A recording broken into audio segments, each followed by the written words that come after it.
نہ اس سے پہلے وہ کسی کے سگے رہے ہیں اور نہ وہ آنے والے وقت میں کسی کے سگے رہیں گے، کیونکہ عمران خان آپ لوگوں کو پتہ ہے کہ وہ استعمال کرتے ہیں چیزوں کو، اور وہ استعمال کر رہے ہیں۔ ان کو کوئی فرق نہیں پڑا، یا کوئی فرق نہیں پڑتا کسی کی عزت، بلکہ وہ ان کی اپنی باتیں سن لیں، آپ کو لگتا ہوگا کہ ان کو اگر اپنی عزت کا احساس نہیں ہے تو کسی کی عزت کا کیا احساس ہوگا۔ دوستو دوسری ویڈیو جس کے بارے میں ذکر کر رہے ہیں کہ شیخ رشید صاحب کے ٹویٹر ہینڈل اکاؤنٹ پر جائیں تو ایک ایسی ویڈیو وہاں سے شیئر کی گئی ہے جو امریکہ کے شہر لاس اینجلس میں ٹریفک بلاک بھی نہیں ہے، ٹریفک چل رہی ہے، لیکن اس کا ایک فضائی جو اگر دیکھا جائے تو جو پیک آورز ہوتے ہیں، یا ہمارے دوست ہیں، بلکہ ہم نے خود بھی شہر دیکھا ہے، ایسے ہی ہے اس شہر میں ٹریفک، بلکہ امریکہ کے دنیا کے ہر بڑے شہر میں ٹریفک ایسے ہی ہوتی ہے۔ وہ ایک خوبصورت تصویر ہے لاس اینجلس کی، اور اس کو شیخ رشید صاحب نے شیئر کر دیا ہے کہ یہ راول پنڈی جلسے پر لوگوں کے آنے کی لائنیں لگی ہیں۔ کوئی بات نہیں، ہو جاتا ہے، پروپوگنڈا کا حصہ ہے، لیکن دوستو اتنا جھوٹ، اتنا فراڈ، اتنا بے حیائی کہ آپ کو پتا ہوگا، لیکن سب سے بڑی بات ہے اس ویڈیو کو پاکستان تحریک انصاف کے 3 لاکھ لوگ دیکھ بھی چکے ہیں، اس ویڈیو کو کوئی 30,000 لوگ ٹویٹ بھی لائک کر چکے ہیں، اور اس کو کوئی 10,000 لوگ ری ٹویٹ بھی کر چکے ہیں، باوجود اس کے کہ وہ ایک 2 نمبر تصویر ہے، جعلی تصویر ہے۔ یہی وہ پروپوگنڈا ہے عمران خان کی ٹیم کا، یہی وہ پروپوگنڈا ہے جو عمران خان نے اپنی ٹیم کے ذریعے لوگوں کو سکھایا ہے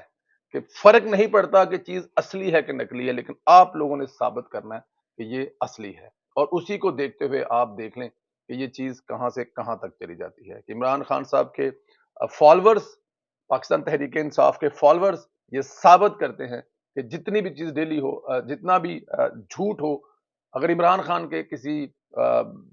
پارٹی کے ہیڈ ورکر شیخ رشید جیسے نے لگائی ہے تو ہم نے اس کو اوریجنل سمجھ کر بانٹنا ہے، اور ایسے بانٹنا ہے جیسے اس کو بانٹنے سے، اس کو لائک کرنے سے، شیئر کرنے سے، پھیلانے سے ان کو ثواب ہوگا، اور کسی حد تک وہ اس میں کامیاب بھی ہوتے ہیں۔ جنرل باجوہ کی ریٹائرمنٹ کے بعد عمران خان ساتھ ایک نیا کھیل شروع ہونے جا رہا ہے۔ باجوہ صاحب کے ساتھوں کا حساب مانگنے والوں کو اپنا حساب دینا ہوگا، اور یہ حساب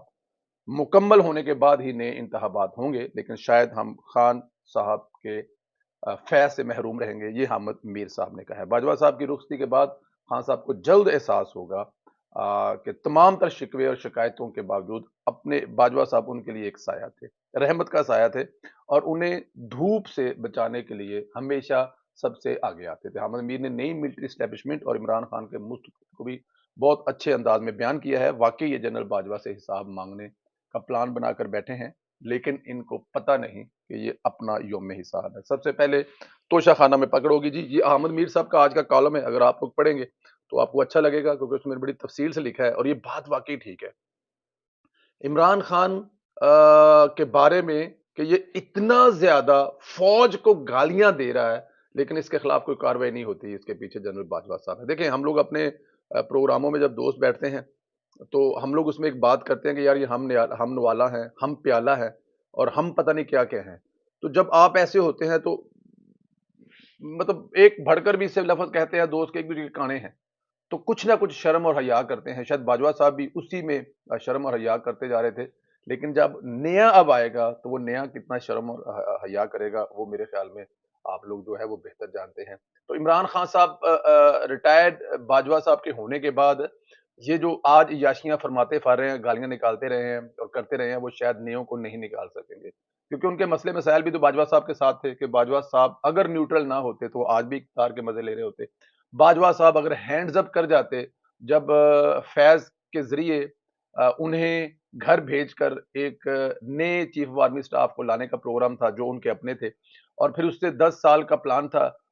2 تہائی اکثریت لینی تھی، اور اس سے پھر جو آپ کا صدارتی نظام ہے اس کو لاگو کرنا تھا، اور اس کے ذریعے عمران خان صاحب اپنے فیورٹ فیض کے ذریعے 10 سال اس ملک پر حکمرانی کرتے، لیکن باجوہ صاحب اس میں رکاوٹ بنے اور باجوہ صاحب اکڑ گئے، انہوں نے یہ سب نہیں ہونے دیا، لیکن پھر بھی عمران خان کا بڑا حیا کیا، بڑا عمران خان کا خیال رکھا، اور عمران خان کو اپنے وہ کہتے ہیں نا کہ جدوں مرغی اپنے بچیاں نو اپنے پراں تھلے لے لیندی ہے، تو اس لیے یہ رول تھا باجوہ صاحب کا عمران خان۔ لیکن کل 29 تاریخ ہے، اور 29 کو باجوہ صاحب گھر جا رہے ہیں، ریٹائر ہو رہے ہیں۔ فیصلہ تو تاریخ کرے گی کہ وہ کیا کر کے گئے ہیں، اس ملک کے لیے بھلا کر کے گئے ہیں یا ملک کے لیے کچھ نقصانات کر گئے ہیں، میرے اور آپ کے کہنے سے کیا فرق پڑے گا، تاریخ خود اس بات کا فیصلہ کرے گی۔ لیکن جیسے ہی عمران خان صاحب اس سائے سے محروم ہوں گے، عمران خان صاحب کے ساتھ کیا ہونے والا ہے آپ سوچ نہیں سکتے۔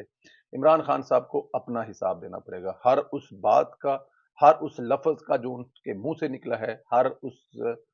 قلم جو کسی بھی کاغذ پر چل رہی ہے، ان کو حساب دینا ہوگا، اپنی زبان کا بھی، اپنے کیے ہوئے کام کا بھی، اور جو 3.5 سال انہوں نے اس ملک کو برباد کیا اس کا بھی حساب دینا پڑے گا۔ اپنا خیال رکھیں، مجھے اجازت دیں، خدا حافظ دوستو۔